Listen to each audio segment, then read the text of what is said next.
காய்ச்சி அதிரசமா விடுங்க, கையில தட்டி சூடான எண்ணெயில பொரிச்சா அதிரசம் ரெடி. புயல் கரையை கடக்கும் இடத்தை அறிவித்திருக்கிறது இந்திய வானிலை ஆய்வு மையம். அண்மை செய்தியாக பார்க்கிறோம். புயல் கரையை கடக்கும் இடத்தை தற்போது இந்திய வானிலை ஆய்வு மையம் அறிவித்திருக்கிறது. வங்கக்கடலில் உருவான குறைந்த காற்றழுத்த தாழ்வு பகுதி மண்டலமாக வலுப்பெற்றிருந்தது. அது புயலாக கரையை கடக்கும். அந்த புயலுக்கு பெயர் மோந்தா என்று அறிவிக்கப்பட்டிருந்தது. தற்போது புயல் கரையை கடக்கும் இடத்தை இந்திய வானிலை ஆய்வு மையம் அறிவித்திருக்கிறது. குறிப்பாக காக்கிநாடாவுக்கு அருகே மச்சிலிப்பட்டினம் கலிங்கப்பட்டினத்துக்கு இடையே புயல் கரையை கடக்கும் என்று தெரிவிக்கப்பட்டிருக்கிறது.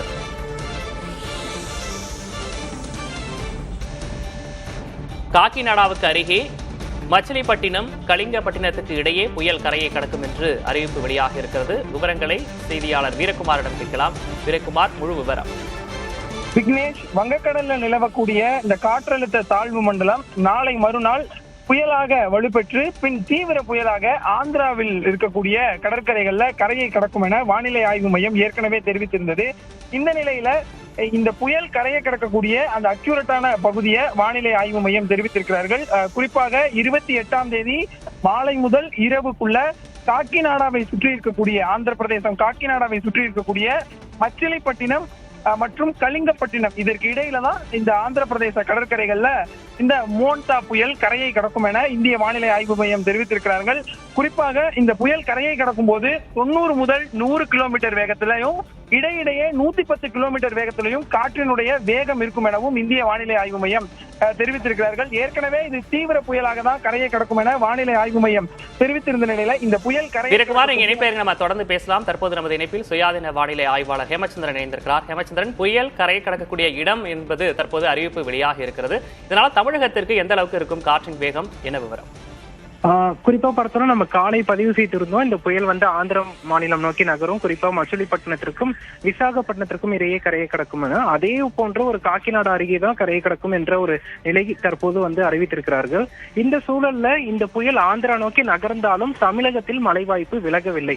குறிப்பா வடகோடி மாவட்டங்களான சென்னை, திருவள்ளூர், காஞ்சிபுரம், செங்கல்பட்டு மாவட்டங்கள்ல அக்டோபர் 27, 28 ஆகிய தேதிகள்ல மழைக்கான சூழல் இருக்கு. தற்போது புயல் கிட்டத்தட்ட ஒரு 1000 கிலோமீட்டருக்கு தொலைவில் இருக்கக்கூடிய புயல் தொடர்ந்து மேற்கு வடமேற்கு திசையில் கடற்கரை பகுதியில் இருந்து நிலப்பரப்பை நோக்கி நகரும் போது அந்த மழையின் தீவிரம் எவ்வளவு இருக்கும் என்பதை நம்ம உறுதிப்படுத்தலாம். அதே சமயத்தில் தற்போதைய புயல் சின்னம் உருவாகி இருப்பதன் காரணமா இன்று இரவு முதலே தமிழகத்தின் கடலோர பகுதிகளில் கடல் சீற்றம் என்பது படிப்படியாக அதிகரிக்கும். இதன் காரணமா வார விடுமுறை நாட்கள்ல கடல் பகுதிகளுக்கு செல்லக்கூடிய மக்கள் சற்றே எச்சரிக்கையா இருக்கணும். குறிப்பா கடல்கள் குளிப்பது போன்றவற்றை தமிழகத்தின் கடலோர பகுதிகளில் அடுத்த 2 நாட்கள் பொதுமக்கள் தவிர்ப்பது நல்லது. ஏற்கனவே மீனவர்களுக்கான அறிவுறுத்தல் கொடுக்கப்பட்டிருக்கிறது. ஏன்னா காற்றின் வேகம் 70 to 90 கிலோமீட்டர் வேகத்தில் இருக்கக்கூடும் அப்படின்ற மாதிரி சொல்லியிருந்தாங்க. நடுக்கடலில் இருக்கவங்க எல்லாம் கரைக்கு திரும்ப அறிவுறுத்தல் கொடுக்கப்பட்டிருந்தது. இப்ப எப்பயில இருந்து இப்ப இந்த காற்றின் வேகம் அதிகரிக்கும்? நமக்கு காற்று, அதாவது ஆழ்கடல்ல சூறை காற்று என்பது சற்று அதிகரித்து தற்போதிலிருந்தே ஆழ்கடல்ல வீசக்கூடும். தரைப்பகுதியை பொறுத்தளவிற்கு அக்டோபர் 27ஆம் தேதி காலை முதல் தரைக்காற்று சென்னை உள்ளிட்ட பகுதிகளில் அதிகரிப்பதற்கான சூழல் இருக்கு. கடல் கொந்தளிப்பு என்பது வரக்கூடிய மணி நேரங்கள்ல இந்த புயல் தமிழக நிலப்பரப்பை நோக்கி நகரும் போது கடல் கொந்தளிப்பும் கடல் சீற்றமும் அதிகரிக்கும் அப்படின்னு எதிர்பார்க்கலாம். இந்த புயலை பொறுத்தளவிற்கு நேரடியான தாக்கம் தமிழகத்திற்கு இல்லாவிட்டாலும் இந்த மேக குவியல்கள் புதிதாக உருவாகி நமக்கு புயல் ஆந்திர பகுதியை நோக்கி நகரும் போது மழைக்கான சாத்தியக்கூறுகள் இருக்கு. அதிலும் குறிப்பா வடகோடி மாவட்டங்களான சென்னை, திருவள்ளூர், செங்கல்பட்டு மாவட்டங்கள்ல மழை அக்டோபர் 27, 28 தேதிகள்ல உறுதி. அந்த மழைப்பொழிவு சாதாரண மிதமான மழையாக அமையுமா, கனமழையா அல்லது தீவிர மழையா என்பது இந்த புயல் நிலப்பகுதியை நோக்கி நகர தொடங்கும் போது உறுதியாக குறிப்பிடலாம். கிட்டத்தட்ட அடுத்த ஒரு 24 மணி நேரத்துல நமக்கு அந்த மழையின் தீவிரத்தன்மை குறித்தான ஒரு துல்லியத்தன்மை கிடைத்துவிடும். இந்த மோந்தா புயல் ஆந்திரா நோக்கி சற்று விலகி அங்கு சென்றாலும் கூட புயல் புயலாக கரை கடப்பதற்கு வாய்ப்பு இருக்கா, அதிதீவிர புயலாக அது மாறுவதற்கான வாய்ப்பு இருக்கா? குறிப்பா பார்த்தோம்னா 2018ஆம் ஆண்டுக்கு பிறகு அக்டோபர், நவம்பர், டிசம்பர் மாதங்கள்ல உருவான எந்த புயலுமே அதிதீவிர புயலாகவோ அல்லது காற்று பாதிப்பை ஏற்படுத்தக்கூடிய புயலாகவோ இல்ல. அனைத்து புயல்களுமே ஒரு மழைப்பொழிவை கொடுக்கக்கூடிய புயல்களாக தான் இருந்திருக்கு.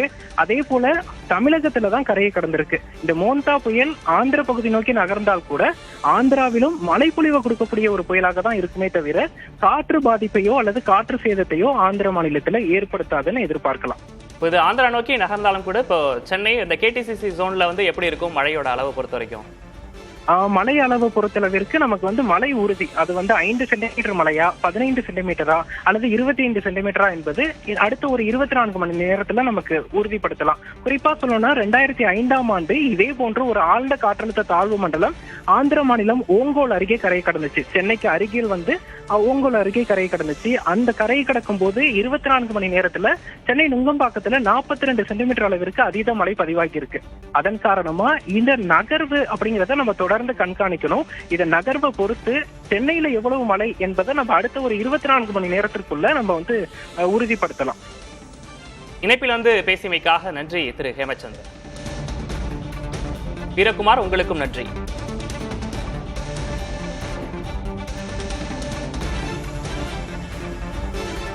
இன்று இரவு முதல் கடலின் காற்றின் வேகம் அதிகரிக்கும் என்று சுயாதீன வானிலை ஆய்வாளர் ஹேமச்சந்தர் தெரிவித்திருக்கிறார்.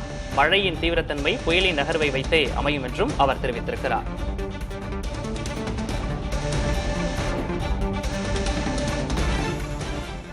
ஆச்சி அதிரசமா விடுங்க, கையில தட்டி சூடான எண்ணெயில பொரிச்சா அதிரசம் ரெடி.